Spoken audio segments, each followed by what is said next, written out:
I think it was about 2009. My wife and I were looking for a new car, and I'd always wanted an electric car. I rode in one as a kid that my neighbor had built out of some scrap parts, and it was amazing.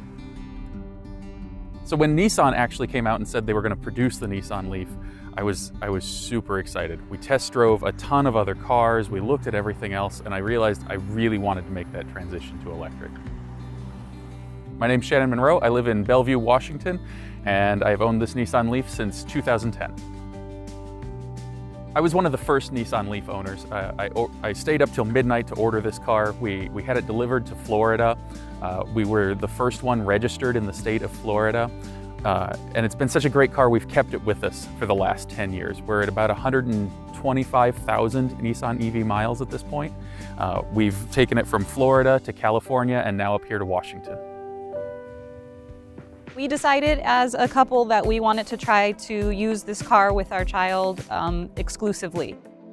We took him home from the hospital in the electric car, and as soon as my parents realized we were that committed to it, they went out and bought a Nissan Leaf as well. That was another great moment that we made that transition for someone else. So he could ride in their car and our car. It's been really easy to have this car over the last 10 years. There's no real maintenance costs. There's been no trips to the dealership. It's a great feeling to know that for 10 years I haven't had to purchase gasoline, I haven't contributed to those emissions. And we drive this thing every single day. My wife drives it to work, we drive the kids to school in it, we take the kids to Taekwondo practice in it. It's our daily car. We're excited to see what Nissan's coming up with next. Because once you've had a Nissan electric car, you're really not going to look at anything else. There's no going back once you've had a Nissan EV.